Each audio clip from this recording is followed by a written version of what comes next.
Buenas tardes, bienvenidos a nuestro programa número 7 de la segunda temporada.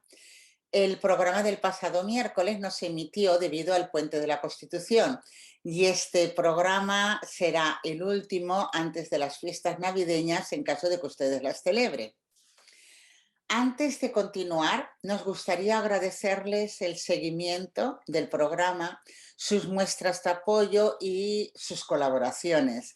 Cuaderno de Maestra inició su andadura pretendiendo dar valor a la educación y a finales de la primera temporada ya nos fuimos especializando en la enseñanza de la lengua, la enseñanza y el aprendizaje de la lengua utilizando textos literarios. En ediciones anteriores les habíamos hablado de la Villa del Libro de Urroz, la cual habíamos felicitado por su reciente creación. Y hoy nos gustaría volver a tocar este tema, el fenómeno de las villas del libro o Booktown, ya que tenemos una nueva noticia para ustedes. Hablemos primero qué es una villa del libro. La primera, o el fenómeno, empezó en Hay-on-Wye, en Reino Unido, en 1961. Allí Richard Booth abrió una tienda de libros de segunda mano. Este librero supo promocionar el encanto de este pueblo, con pocos habitantes, hasta convertirlo en un lugar de referencia.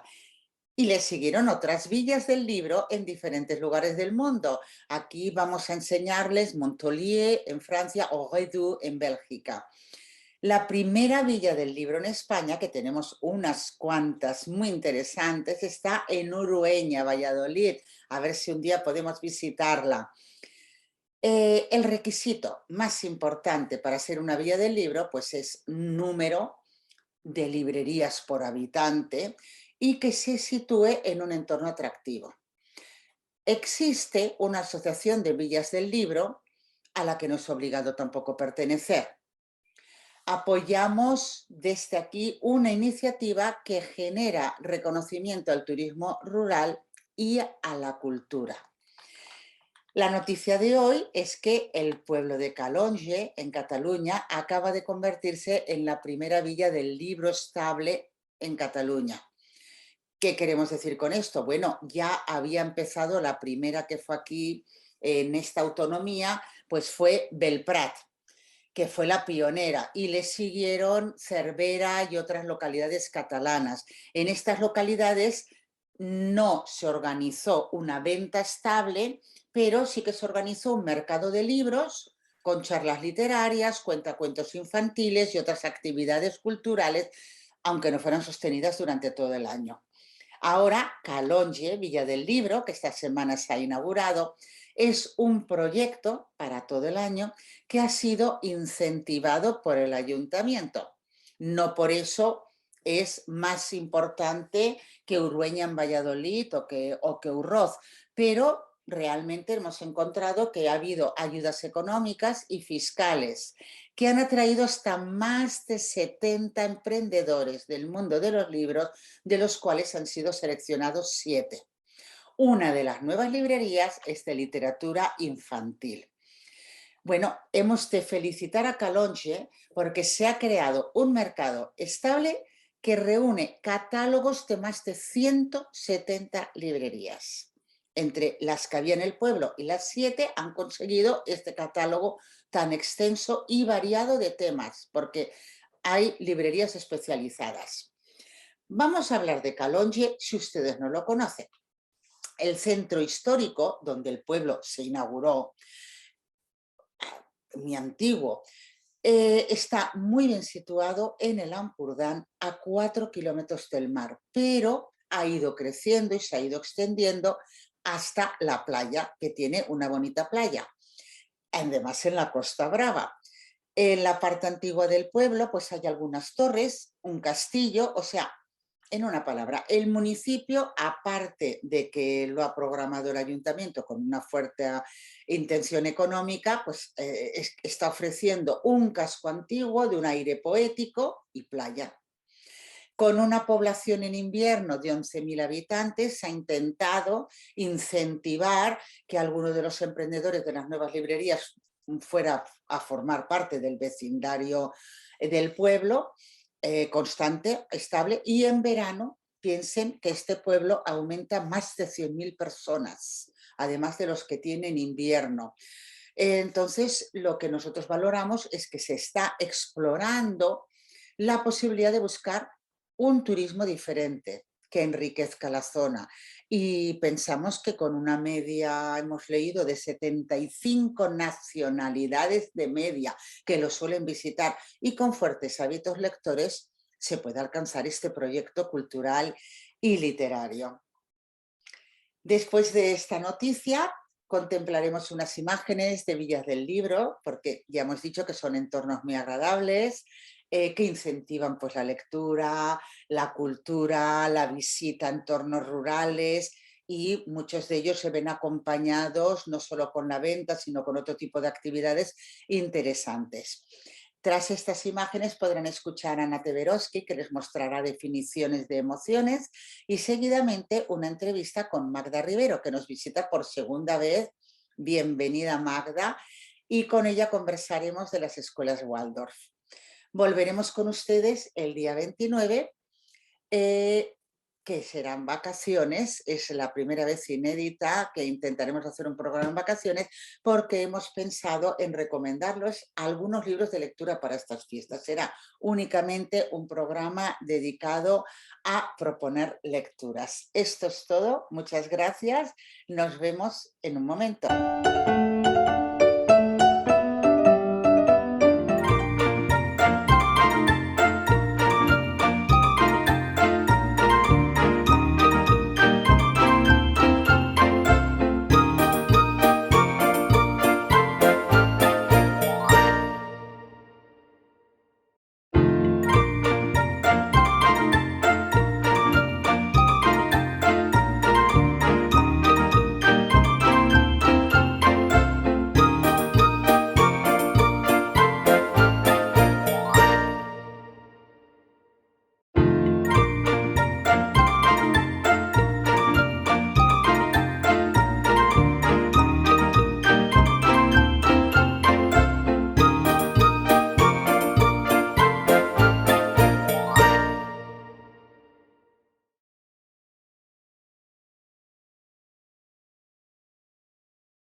Vamos a hablar de las emociones en una situación, digamos, de enseñanza-aprendizaje de tercero de primaria.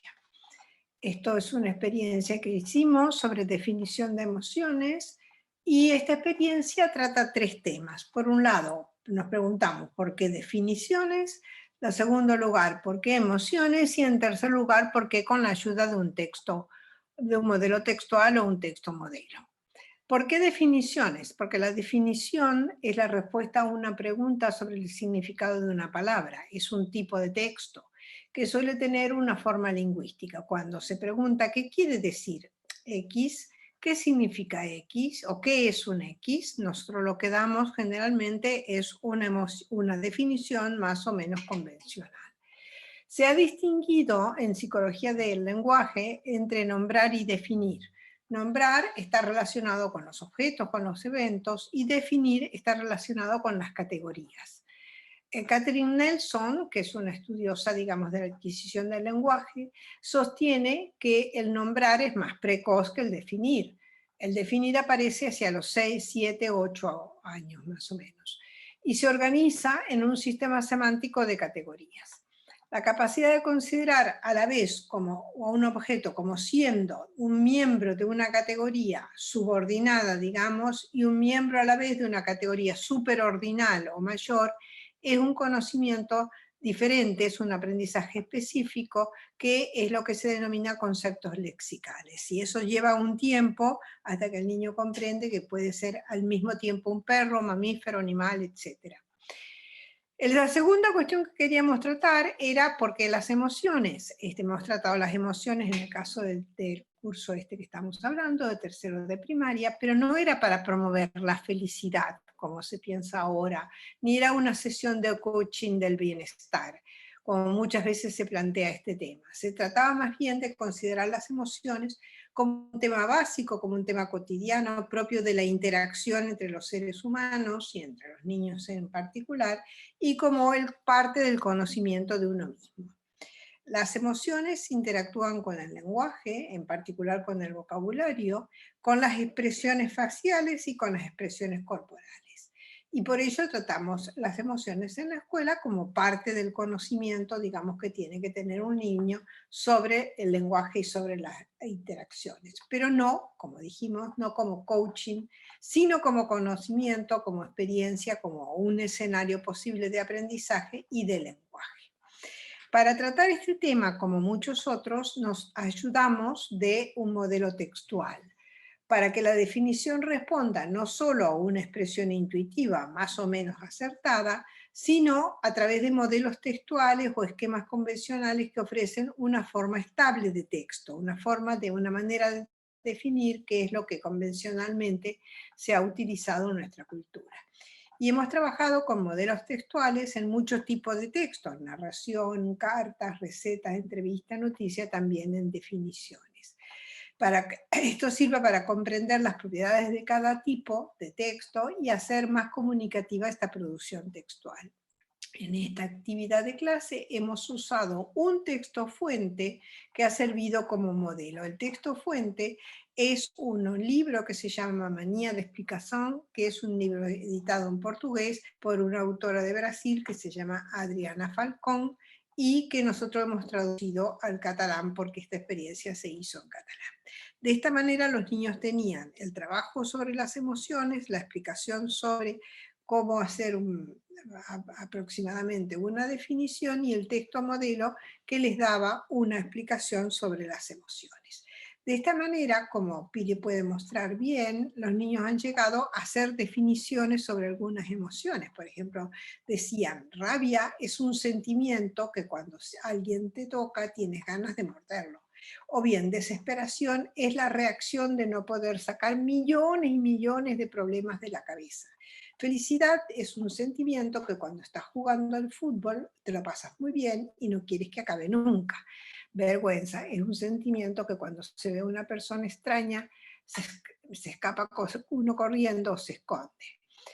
Por ejemplo, amor es una amistad insuperable, la gente se ama una a la otra, se regalan cosas, se dan besos. Preocupación es un sentimiento que cuando piensas en una cosa hasta que no lo superas no se te puede sacar de la cabeza. Satisfacción es un sentimiento que cuando hace crawl, es decir, natación, siempre se está nerviosa y se piensa que se quedará entre las últimas en el caso de una competición, pero que después quedo entre las 8 primeras y estoy muy contenta por lo que he hecho. Esto es el trabajo que hemos hecho a partir del libro, ya digo, Manía de Explicación, de Adriana Falcón, y que ha dado como resultado el trabajo de estos niños sobre lo que son las definiciones de las emociones que ellos pueden identificar.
Buenas tardes, Magda. Os presentamos a Magda Rivero, que es profesora de Psicología de la Facultad de Psicología de la Universidad de Barcelona y nos ha acompañado en otras oportunidades.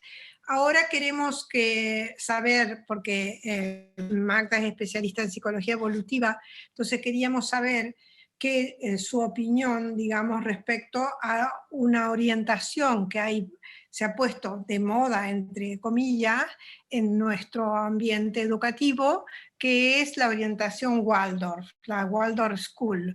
Y queríamos saber un poco cuál es su opinión, digamos, si ella sabe. Yo más o menos las preguntas que pensé, Magda, son si tú sabes si hay fundamentos psicológicos detrás de esta orientación o solamente una fundamentación pedagógica, si a partir de, porque fue creada esta orientación hacia 1912, si ha habido algún cambio o es más o menos la misma orientación de aquella época, si las posiciones originales se mantienen o no se mantienen, si digamos esta orientación que es un poco filosófica, espiritual, de experiencia, digamos, espiritual, un poquito incluso dicen que hasta esotérica, antroposófica y digamos negacionista también, o sea, mucha gente habla de que tienen posiciones de este tipo. Si esto ha cambiado o desde el punto de vista, digamos, de la orientación filosófica general y desde el punto de vista de la orientación pedagógica o psicopedagógica, si es que tú sabes algo al respecto, ¿nos podrías orientar un poquito? Bueno, en primer lugar, gracias por invitarme de nuevo a participar en Cuaderno de Maestra, que sabéis que es una iniciativa que valoro mucho. Bueno, a ver, yo en primer lugar tengo que decir que de entrada todas estas pedagogías o metodologías educativas que se plantean hacer las cosas de forma diferente, ¿no?, a como se han hecho tradicionalmente, que son pues pedagogías denominadas activas en ocasiones, pedagogías alternativas en otras, bueno, reciben distintas denominaciones. Bueno, creo que han hecho aportaciones interesantes, ¿no? O sea, que de entrada creo que detrás de todas ellas hay un intento de ir más allá del enfoque tradicional de transmisión del conocimiento, del conocimiento parcelado en asignaturas, esto es matemáticas y solo es matemáticas, o esto es lengua y solo es lengua, ¿no? Entonces, desde ese punto de vista, digamos que son iniciativas que valoro. También valoro el que las maestras pues miren hacia esas experiencias buscando nuevas ideas, ¿no? Yo no he estado en las escuelas Waldorf físicamente, ¿no? Entonces lo que conozco es a través de lecturas o a través de experiencias que me cuentan. Imagino que como en todo tipo de metodologías educativas hay distintos grados, ¿no? Yo creo que lo más extendido, lo más frecuente es que las escuelas que se autodenominan Waldorf integren algunos elementos de la metodología Waldorf, ¿no? No me consta que todos estos elementos de carácter más esotérico incluso tengan un peso importante en las escuelas Waldorf, al menos en nuestro contexto, ¿no? Yo creo que lo que las escuelas Waldorf recogen sobre todo es todo este énfasis en el niño como agente de su propio desarrollo, el énfasis en el arte, en la creatividad, la importancia de la exploración, de la expresión, ¿no? Claro, a este respecto yo la primera cosa que quiero decir es que muchos de esos elementos positivos de la metodología Waldorf o de otras metodologías similares, ¿no?, que tienen algunos puntos en común, como toda la metodología de Reggio Emilia después de la Segunda Guerra Mundial, por ejemplo, muchos de esos elementos positivos se han incorporado ya en las escuelas públicas en nuestros contextos, ¿no? Entonces, yo creo que hay muchos elementos que ya están presentes hoy día en nuestro contexto, al menos en España, durante toda la etapa preescolar. Los niños realizan muchísimas actividades de exploración, de creatividad, de juego, de movimiento, ¿no? Entonces, todos esos elementos están ahí, ¿no? Por tanto, yo creo que las aportaciones interesantes ya están recogidas. Hay algunos elementos que me parecen algo más preocupantes o discutibles si se intenta aplicar la metodología Waldorf en un sentido estricto, ¿no? Sí. ¿Qué me resulta preocupante? Bueno, si aplicásemos la metodología Waldorf tal y como Steiner la diseñó, tendríamos que hasta los 7 años Nada. fomentar todo lo que es la fantasía, la imaginación, no explicar a los niños nada que tenga que ver con la ciencia, ni con la tecnología, ni con la lengua escrita, ni con la realidad, ¿no? Entonces esos elementos sí que me parecen preocupantes, ¿no? De acuerdo. Hay algunos otros que también me preocupan. Por ejemplo, la metodología Waldorf requiere familias muy implicadas en la educación, muy implicadas en la escuela. Hay todo un sistema de representantes, de padres que requiere mucha dedicación. Sí.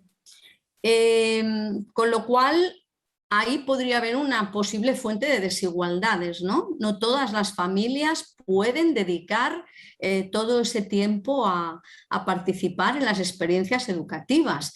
Me parece muy interesante, por ejemplo, en las escuelas activas o las escuelas alternativas que funcionan como cooperativa y donde los padres tienen una participación diaria. Son experiencias muy interesantes, pero que tenemos que pensar también desde un punto de vista más crítico hasta qué punto eso nos está introduciendo pues ciertas desigualdades, ¿no?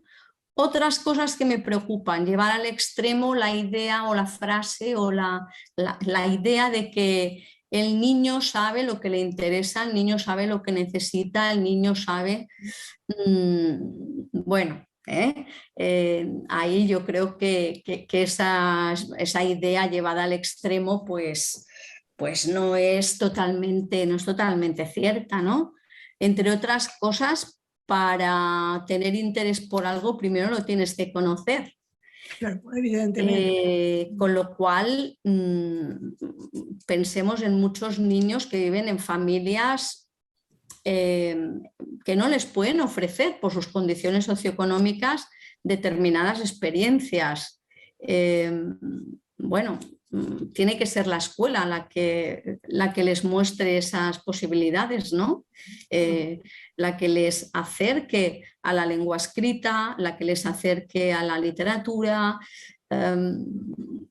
bueno, la que les acerque también al hecho de que determinadas cosas requieren de una estructura y de una disciplina importante. Yo creo que este es un elemento que también en la metodología pues se aparta. Pues la música nos gusta a todos, pero si un niño tiene un interés muy grande por la música, tiene que saber lo que eso requiere, ¿no? Estudiar música requiere una estructura muy grande, una dedicación temporal tremenda y una disciplina casi férrea, diría yo, ¿no? Y eso es algo que en un determinado momento el niño que se siente muy motivado por la música tiene que saber. No podemos pintarle solamente el aspecto lúdico, recreativo, esperando que a partir de ahí, bueno, entonces, bueno, pienso que realmente no hay demasiadas cosas nuevas bajo el sol, ¿no? Y que estamos... Entonces, mi pregunta es, ¿por qué? Porque también hay un revival, de alguna manera, de escuelas Montessori, de escuelas, como tú dijiste, de la orientación de Steiner, la Waldorf, que ponen el sello como de una cosa diferente, digamos, diferente de lo que venía haciendo hasta ahora la escuela activa catalana o la escuela orientada por Rosso Sensato.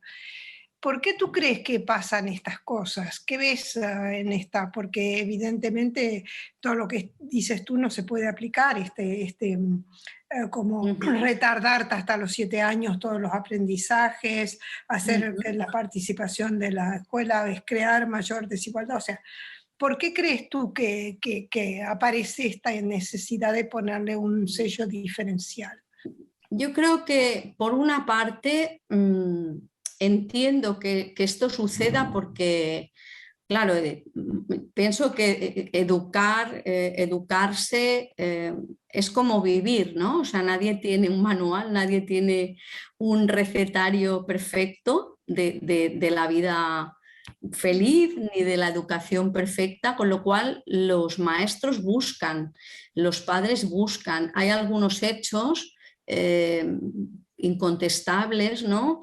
Como en nuestro país, por ejemplo, que hay un elevado índice de fracaso escolar, de abandono.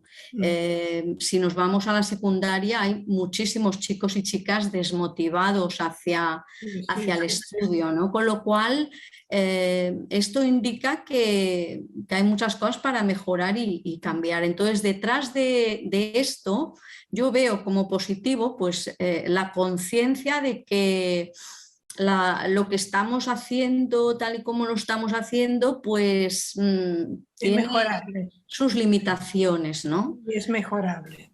Claro, después yo creo que hay como un cierto resurgir de todo lo que tiene que ver con la vuelta a la naturaleza, con la vuelta a las prácticas de crianza naturales, bueno, que habría mucho que hablar ahí, ¿no? de esto, ¿no? Repito que todas estas metodologías realizan aportaciones, pero no podemos caer en la falacia naturalista, ¿no? Y a mí esto es algo que me preocupa en estas tendencias actuales, ¿no? Que muchas veces las mismas personas que buscan este tipo también de respuestas educativas, promueven una vuelta a la naturaleza en la crianza de una forma un tanto extrema, ¿no? Creo que ahí tenemos el riesgo de caer en la falacia naturalista, ¿no? En pensar que la naturaleza es buena, la naturaleza nos va a salvar. Bueno, los humanos somos naturaleza, pero somos también cultura, tecnología, ciencia, y eso está presente en nuestra sociedad y tenemos que ver de qué manera educamos a los niños y a las niñas para que crezcan en ese contexto en el que todo eso está presente. Lo natural, pero también lo cultural, lo tecnológico, lo científico. Sí. ¿Tú qué le dirías a un padre que dice, bueno, yo quiero que lo mejor para mi hijo, y dicen que la metodología Waldorf le ofrece felicidad, bienestar, naturaleza, etcétera?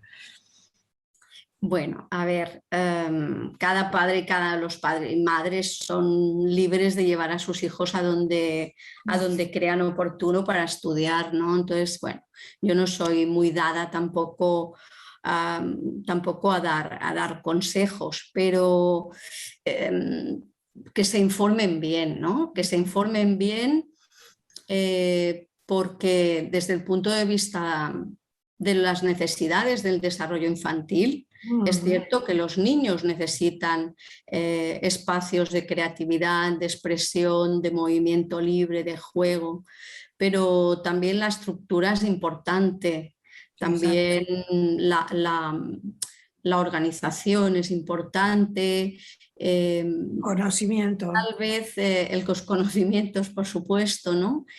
Y a veces tenemos como la idea un poco mágica de que a partir de esta exploración feliz del entorno, ¿no? Y de estas vivencias positivas de la libre expresión, pues se va a derivar todo lo demás, ¿no? Se va a derivar la disciplina, se va a derivar el conocimiento, se va a derivar la capacidad de autorregularse, la capacidad de marcarse metas y trabajar para ellas, pues, de toda una serie de cosas que también... Motivación, parece que la motivación, ¿no? sale naturalmente de allí, ¿no? Exacto, ¿no? Claro.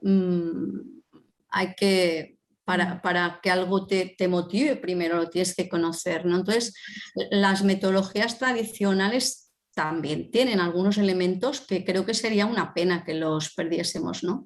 Todo el papel del profesor como guía, como apoyo, como modelo que te muestra otras oportunidades distintas a las que puedes ver a lo mejor en tu entorno familiar más próximo, ¿no? Alerta también no todos los niños son iguales, ¿no? Alerta también con los niños que tienen necesidades educativas especiales. Claro. Especialmente todos los niños del trastorno espectro autista que requieren de un entorno muy estructurado. También he